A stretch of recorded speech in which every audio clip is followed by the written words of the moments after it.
அனைவருக்கும் அன்பான வணக்கம். பொது நிர்வாண மாகாண சபை உள்ளூராட்சி அமைச்சின் ஸ்கில் அப் கவர்ன் யூடியூப் சேனலின் ஊடாக மீண்டும் உங்களை சந்திப்பதில் மகிழ்ச்சி.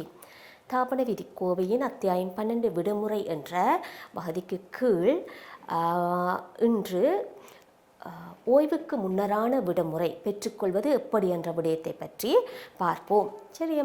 அரசு சேவையில் நிரந்தர பதவி வகிக்கும் அனைத்து ஊழியர்களும், அதாவது அவர்கள் கனிஷ்ட நிலை ஊழியர்களாக இருந்தால் என்ன, பதவி நிலை ஊழியர்களாக இருந்தால் என்ன, இடைநிலை ஊழியர்களாக இருந்த நிரந்தர பதவி, அதாவது ஓய்வூதியத்து குறித்தான நிரந்தர பதவி வகிக்கும் அனைத்து ஊழியர்களும் இந்த விடுமுறையை பெற்றுக்கொள்ளலாம்.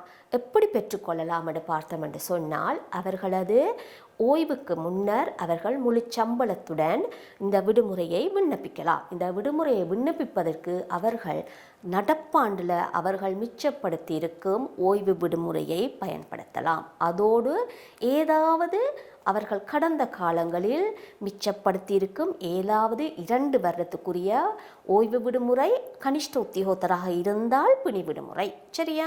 ஆக நடப்பாண்டிலும் அப்படித்தான் ஓய்வு விடுமுறை அல்லது கனிஷ்ட உத்தியோகத்தராக இருந்தால் அவர்களுக்கான பிடி விடுமுறை மிச்சப்படுத்தியிருக்கின்ற அந்த நடப்பாண்டு விடுமுறை முன்னைய ஆண்டுகளில் இருக்கக்கூடிய 2 வருட விடுமுறை, அந்த 2 வருடம் பக்கத்தில் தொடர்ந்தேர்ச்சியாக இருக்கணும் என்று அவசியம் இல்லை. ஏதாவது ஒன்று நீங்கள் வந்த பதவிக்கு வந்த ஆரம்ப கட்டத்தில் 90ஆம் ஆண்டு 95 ஏதோ ஒரு வருடங்களில் 2 வருடங்களில் நீங்கள் சேமித்து வைத்திருந்தால் உங்களோட ஓய்வு விடுமுறை அல்லது பிணி விடுமுறையை அந்த 2 ஆண்டுகள் நடப்பாண்டாக மொத்தம் 24 என்று 72 நாட்கள் முழு சம்பளத்துடன் அவர்களால் இந்த ஓய்வுக்கு முன்னரான விடுமுறையை பெற்றுக்கொள்ளலாம். இந்த விடுமுறை கணிக்கும் போது சனி ஞாயிறெல்லாம் தவிர்த்து தான் வேலை நாட்கள் தான் இந்த 72 நாட்கள் கழிக்கப்படும். ஆக கிட்டத்தட்ட 3 மாதம் அளவில் விடுமுறைகளை மிச்சப்படுத்தி இருக்கும் ஒரு நபரால் பெற்றுக்கொள்ள முடியும். சரியா? முழு சம்பளத்துடன்.